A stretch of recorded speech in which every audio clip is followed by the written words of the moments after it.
That was a little bit weird. Sorry.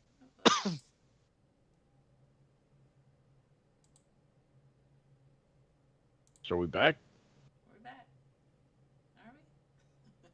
Hold on. I think we are. I think we're back. All right, we're back. Yeah, we're back. Yeah? Yeah. On DP? Sweet. Okay. So we're back. Yeah, I mean, look, there's only a certain amount. People aren't at home anymore, like during COVID, like where, people just needed to fill their time with stuff.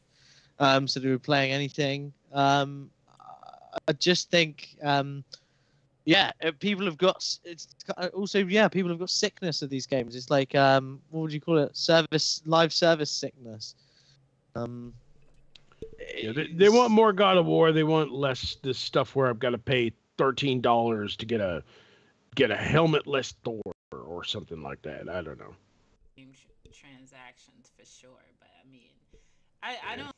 I mean, there's tons of live service games that's actually making this happen. Like Fortnite is one of those that are just winning with that formula. So I thought Knockout City would win with that formula too. Maybe they're just not gravitating to the right player base or giving interesting things for players to continue to keep coming back. I will say for me personally, that was an issue for me. Was I guess the maps got repetitive. Yeah.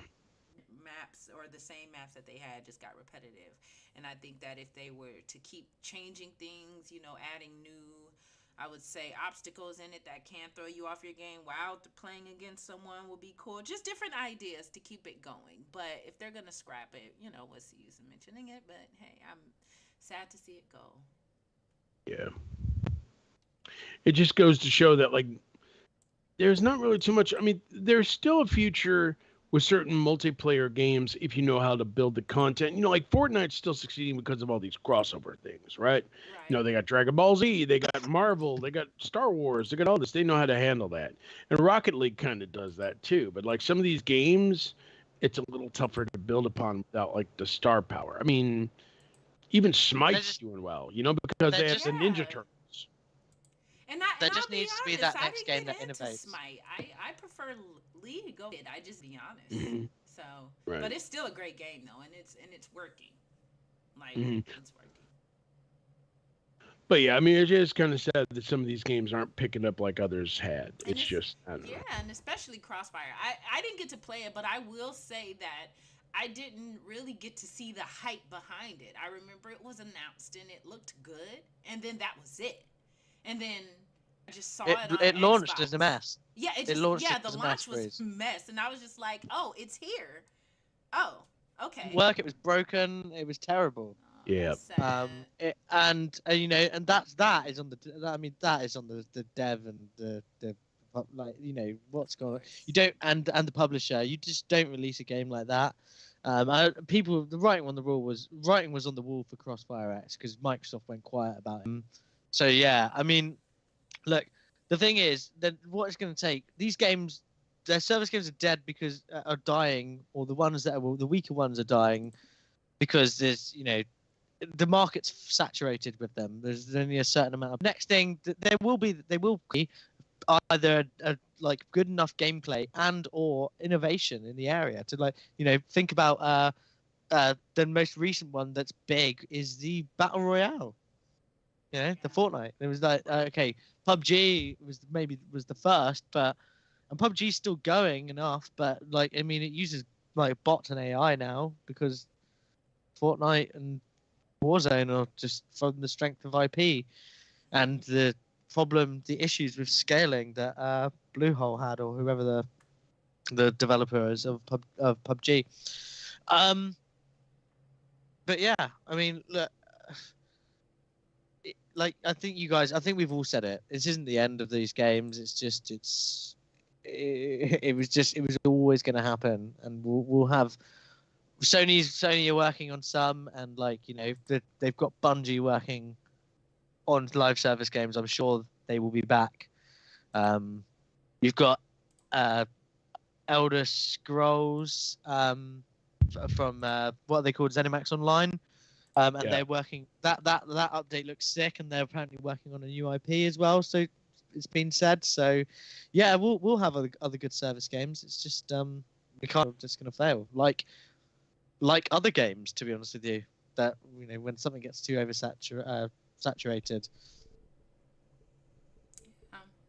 Anyone, anything else to add? I feel like we've all spoken quite extensively. I will say this. Iron Galaxy said they may not be done with the Rumbleverse, so maybe this could be a launching pad for like a full-fledged game that doesn't about single player. So the interesting thing is, there's always a chance for something to come back if it was popular enough. So I'll just leave it at that. Yeah, fair enough. Mm-hmm. But I mean, speaking of popular things, what about the Last of Us TV show, Gladrius? Loving it. Loving it. And I mean, guys, actually, can you just I've not the whole thing to come out. Although I'm aware of him. Yeah. I'm aware it's following, but I think it's kind of cool. I think it's kind of cool, like, this will and everything like that. But by the same token, you have actors that are devoted to their roles and don't necessarily have to play the game. I mean, it helps.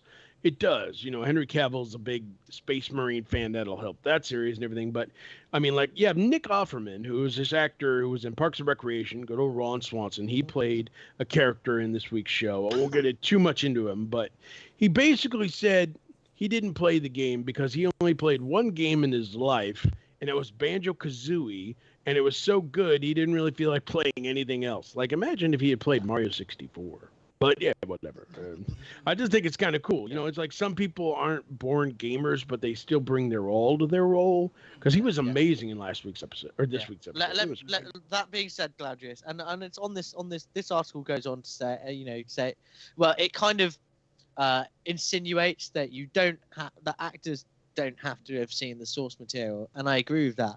But someone, either executive producing or the executive producer or the director, they at least someone needs to have seen it or seen the story. Oh, they get it. I mean, Neil Druckmann's on the staff. Trust me, they have someone. No, I know, but that's I'm not seeing the story. Yes, actors don't have to have seen the source material. The people writing, like doing the characters or writing or executive producing, directing, someone there key in those roles needs to have seen it, because otherwise I agree. It's not going to be successful. I agree with that. I just think it's awesome. Like, the only game you played in your life was Banjo-Kazooie and you were content. And the thing is, that's like Bree saying Monster Hunter Rise. What else do I need? Just Monster Hunter Rise. We're covered. Thank you. Bring me a sandwich. Thank you very much. What else? Nothing else. What else? But I agree, though. At least someone should know the source material, because I agree. So that is cool. Yeah. I get that, but I just have to wonder who was working on the Halo source material. I can't answer you there. I have no idea. The last Airbender Kiki. material. Oh, let's not go down that. Why? The Dragon Ball Z. Why? You mean that whatever the hell that They didn't play the was. game. They didn't read the comics. They didn't watch the manga. I'm disappointed. I mean, honestly, I think part of the issue is that there is a lot of bad writers in Hollywood. Lord of the Rings. No, I'm sorry. Rings of Power. Excuse me. Anyway. Bad writers. Like, people go off on actors. I saw it recently with the Obi-Wan Kenobi series and the actress, or the antagonist actress. I can't remember her name now. And she was like chasing Vader, basically. She was like a youngling. Oh, Daisy Ridley? No. In the Obi-Wan series, I can't remember her name. Oh, anyway. Yeah. People went off at her as the actress, and it's like, why are you going off the actress for? It's bad writing. She's an actor. This goes back to that point. Is that the actor doesn't have to have seen the source material. I mean, it would help if it helps. It would help, but ultimately, if they haven't, and they don't have to, I mean, it depends on their acting methods. Sorry, guys, I had a minor stroke. On their acting methods, the character, and whatnot. It was obviously, I didn't have a problem with the character, to be honest with you myself, but it's things like this. It's bad writing, and there's a lot of it going around, and people come out at actors for it, and it's like, well, they're kind of doing their job. It's not their fault that the characters was written as a piece of rubbish. And yes, there was a lot of I think no one was really of the new characters was really well written in the sequel series in Star Wars, but yeah, and it's because well, I mean, there's multiple reasons. We won't get into that though, will we? What do you guys think? Do you guys agree with the point I just made there, or did I ramble on too well? That you kind of too much. You rambled on a bit, but I think I saw your point in there. Yeah. I get you. Okay, right. Yeah. Okay. I mean, like, anything more to what else is there to say on this? I can't really think. Well, I think for the most part, it just goes to show that, like, as long as you have actors that believe in their role, they don't necessarily need to play the game. But by the same token, you're right. Yeah. It would help to have people that understand the game behind the camera, because otherwise you're going to end up with something like whatever the heck Street Fighter was. 100%. Although I love Street Fighter, I don't care. Raul Julia, we're done here. Yeah. Super Mario Brothers from the 80s, or you're gonna get Avatar, the 90s, the last Airbender from Shalahan. You're gonna get. Never bring that up again. You're gonna get that. Well, actually, guys, we are not going to be looking at the past. Actually, I mean, we did touch on it earlier with regards to the curler. Jeff Grubb also was at it again earlier on in the week on Randall Thor 19 and Jez Corden of Windows Central's show, the Xbox 2 podcast. It's their Patreon show, and Jeff Grubb was out here teasing when he expects Starfield to launch as June. Go. Oh yeah, in June. What did I tell you, Gladius? Well, actually, I didn't say it. I said I had no idea. I owned up to that, but yeah, I kind of thought it would probably be June. It's actually been a hot. Sorry. Said a summer release. Our last podcast, we talked about we talked, and I talked about but the problem with that is, and I've explained this in the previous show, is that everything it wants into its first half of the year, which is fine, Redfall and Starfield if it happens, and but that leaves so little for the second half of the year except for Forza Motorsport or whatever they announce. And Arc. Forza Motorsport, we think Vin Diesel later in the year now. The Fast and the dinosaurs. if they got this is not a dinosaur. This is family. First half. The thing is that means Forza Motorsport, and he also said, and I'm pretty sure. I hope I'm not misquoting, but I'm quite sure I remember him saying something about Hellblade 2 he expects to allow. I'd love to see that. It's been forever. Yeah, well, I mean, they can't show it again without giving a release date, because they've already shown gameplay of it and it just looks stupid.